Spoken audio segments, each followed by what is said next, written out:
Halo semuanya. Assalamualaikum warahmatullahi wabarakatuh. Jumpa lagi di YouTube Rohmain Channel. Mohon di like, subscribe, dan share. Assalamualaikum warahmatullahi wabarakatuh. Alhamdulillahi rabbil alamin. Alladzi ja'ala at-taqwa libasa as-salihin. Asyhadu an la ilaha illallah al-malikul haqqul mubin.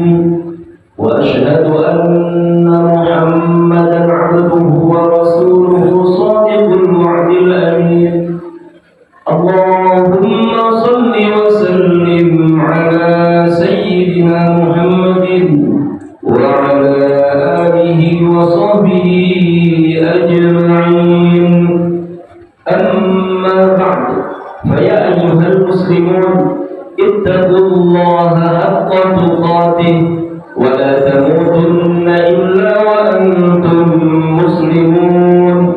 Qala Allah ta'ala fil Qur'anil Karim wa huwa asdaqul qa'ilin. A'udzu billahi minasy syaithanir rajim. Bismillahirrahmanirrahim. Utlu ma uhiya ilayka minal kitabi wa aqimis shalah. Innas salata tanha 'anil fahsya'i wal munkar wa dzikrullahi akbar wallahu ya'lamu ma tasna'un. Shadaqallahul 'azim. Ma'asyiral muslimin, jemaah salat Jumat yang mudah-mudahan senantiasa dirahmati dan dicintai Allah Subhanahu wa ta'ala. Menurut mayoritas ulama Ahlus Sunnah wal Jamaah, bahwa peristiwa Isra dan Mi'raj itu terjadi pada tanggal 27 Rajab. Oleh karena itu, kita saksikan bahwasanya pada tanggal 27 Rajab yang lalu, saudara-saudara kita kaum muslimin muslimat, mukminin mukminat banyak yang memperingati peristiwa Isra dan Mi'raj Nabi Muhammad sallallahu alaihi wasallam. Terlepas daripada ikhtilaful ulama atau perbedaan para alim ulama terkait tanggal berapa peristiwa Isra dan Mi'raj tersebut, ada cenderamata atau oleh-oleh yang teramat penting yang diterima oleh baginda Nabi Muhammad sallallahu alaihi wasallam, yaitu perintah wajib salat 5 waktu dalam sehari semalam. Saudara-saudara yang dirahmati Allah Subhanahu wa ta'ala, sebagaimana kita ketahui bahwasanya salat 5 waktu ini adalah tiang agama. Apabila seseorang mendirikan salat 5 waktu dalam sehari semalam, terus menerus niscaya akan kokohlah agama di dalam dirinya. Namun apabila ia tinggalkan salat, niscaya runtuhlah agamanya. Niscaya akan mudah dia melakukan kemaksiatan kepada Allah Subhanahu wa ta'ala. Dari Mu'adz bin Jabal, Nabi sallallahu alaihi wasallam bersabda, Rasul amril Islam wa amuduhu shalah. Kata Rasulullah sallallahu alaihi wasallam, inti segala perkara adalah Islam dan tiangnya adalah salat. Saudara-saudara yang dirahmati Allah, sebagaimana sudah kita ketahui juga bahwasanya salat itu merupakan amalan pertama yang akan dihisab oleh Allah Subhanahu wa ta'ala pada hari kiamat nanti. Jikalau seseorang salatnya itu baik, niscaya dia akan mendapatkan keberhasilan, keberuntungan. Akan tetapi jikalau salatnya buruk, niscaya dia akan mendapatkan sesuatu yang meninggikan dirinya. Saudara-saudara yang dirahmati Allah, Rasulullah sallallahu alaihi wasallam bersabda, "Inna awwala ma yuhasabu bihi al-'abdu yawm al-qiyamati min 'amalihi salatuhu, fa in salahat faqad aflaha wa anjah, wa in fasadat faqad khaba wa khasira." Kemudian saudara-saudara yang dirahmati Allah Subhanahu wa taala, kita juga memaklumi bahwasanya salat yang didirikan oleh seseorang akan mampu membentengi dirinya dari perbuatan keji dan munkar. Artinya, orang yang mendirikan salat, dia akan mampu menghindarkan dirinya dari perbuatan keji dan munkar. Sebagaimana firman Allah Subhanahu wa taala yang terdapat di dalam surah Al-Ankabut ayat 45, "A'udzu billahi minasyaitonir rajim wa aqimis shalah," dan dirikanlah salat, "Inna sholata tanha 'anil fahsya'i wal munkar." Sesungguhnya salat itu mencegah dari perbuatan keji dan munkar. Tapi pertanyaannya, saudara-saudara yang dirahmati Allah, salat seperti apa yang bisa menghindarkan seseorang yang mendirikannya dari perbuatan keji dan munkar? Salat seperti apa yang akan menjadi tiang agama di dalam diri seseorang? Salat seperti apa yang akan bisa memberikan keberuntungan, keberhasilan kepada orang yang mendirikannya? Maka jawabannya, saudara-saudaraku yang dirahmati Allah Subhanahu wa taala, sesuai dengan sabda Rasulullah sallallahu alaihi wasallam, "Shallu kama ra'aitumuni usalli." Salatlah kalian sebagaimana kalian melihat aku salat. Bagaimana Rasulullah sallallahu alaihi wasallam salat? Yang pertama, saudara-saudara yang dirahmati Allah, Rasulullah sallallahu alaihi wasallam salatnya karena Allah Subhanahu wa taala, bukan karena selain Allah. Oleh karena itu hendaknya kita contoh. Jangan kita datang ke masjid salat Jumat ataupun nanti salat tarawih karena tidak enak sama mertua kita, tidak enak sama sahabat kita. Mungkin ingin bertemu dengan teman kita. Mungkin setelah salat kita akan melakukan satu bisnis. Maka salat seperti ini, niat seperti ini murni bukan karena Allah Subhanahu wa taala. Tapi kalau kita hendak menjadikan salat ini betul-betul memberikan manfaat yang besar terhadap diri kita, niatkan lillahi ta'ala semata. Saudara-saudara yang dirahmati Allah, kemudian yang kedua, bagaimana Rasulullah sallallahu alaihi wasallam itu salat? Ternyata Rasulullah sallallahu alaihi wasallam salat 5 waktunya tidak pernah tidak berjamaah. Artinya Rasulullah sallallahu alaihi wasallam senantiasa berjamaah salat 5 waktunya di masjid, tidak ketinggalan takbiratul ula, takbiratul ihram. Di dalam catatan sejarah saudara-saudara dirahmati Allah yang khatib ketahui, hanya 1 kali Rasulullah sallallahu alaihi wasallam salatnya sendirian, yaitu ketika beliau sudah sakit parah, ketika beliau hendak wafat. Maka imam saat itu digantikan oleh sahabatnya Abu Bakar As-Siddiq. Selebihnya Rasulullah sallallahu alaihi wasallam salatnya senantiasa berjamaah.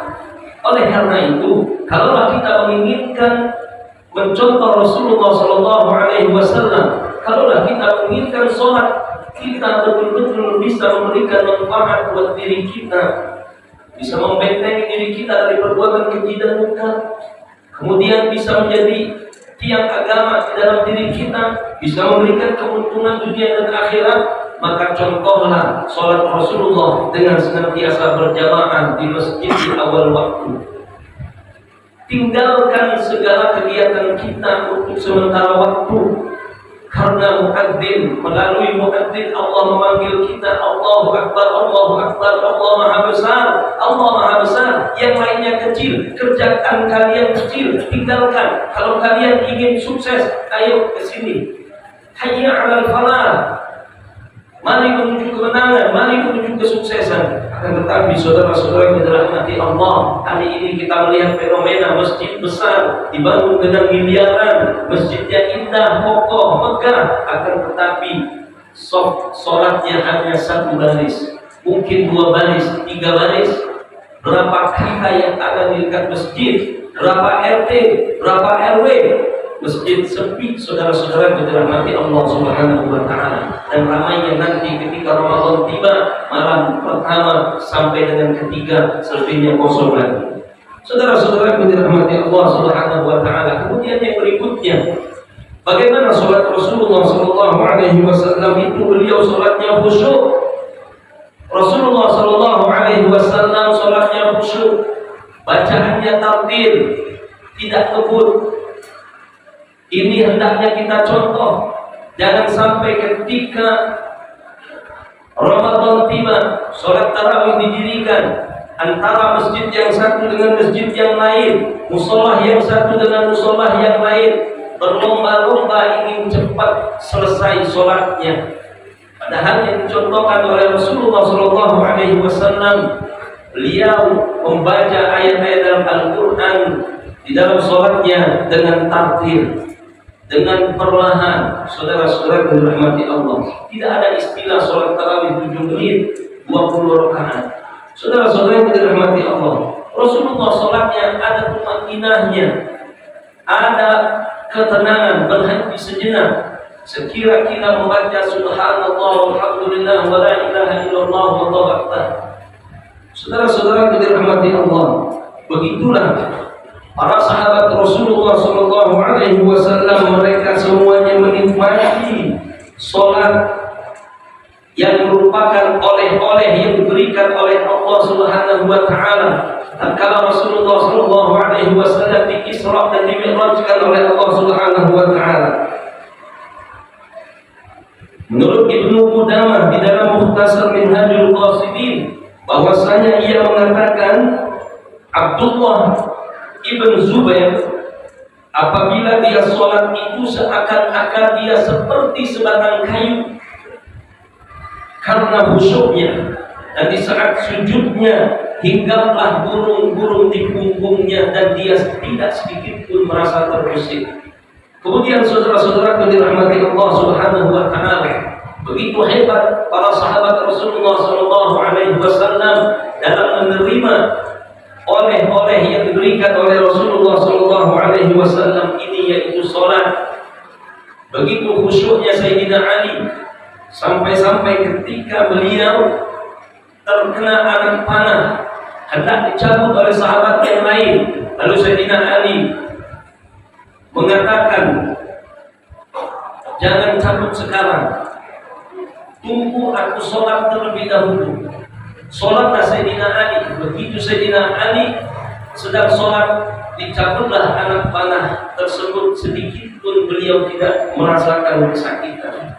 Begitulah hebatnya kekhusyuan para sahabat baginda Nabi Muhammad SAW ketika mereka melaksanakan, mendirikan sholat 5 waktu. Saudara-saudara yang dirahmati Allah Subhanahu wa taala, oleh karena itu, apabila kita menginginkan sholat ini betul-betul bisa membentengi diri kita dari perbuatan keji dan munkar, kalaulah kita menginginkan sholat ini menjadikan tiang agama kita kokoh, kalau telah kita menginginkan melalui sholat ini kita bisa meraih kunci surganya Allah, mendapatkan keberuntungan, kesuksesan dunia akhirat, maka hendaknya kita contoh sholat Rasulullah Sallallahu Alaihi Wasallam, yaitu karena Allah Subhanahu Wa Taala, yaitu diantaranya beliau selalu berjamaah di awal waktu, tidak ketinggalan takbiratul ihram, dan beliau khusyuk penuh ketenangan, tumakninah di dalam sholatnya. Mudah-mudahan khutbah pada kesempatan siang hari ini ada berkah dan manfaatnya buat kita semuanya. Barakallahu li wa lakum fil Qur'anil azim wa nafa'ani wa iyyakum bima fihi min al-ayati wa dzikril hakim wa taqabbal minni wa minkum tilawatahu. إنه هو الغفور الرحيم. أقول قولي هذا وأستغفر الله لي ولكم ولسائر المسلمين والمسلمات والمؤمنين والمؤمنات فاستغفروه إنه هو الغفور الرحيم. الحمد لله رب العالمين والعاقبة للمتقين ولا عدوان إلا على الظالمين.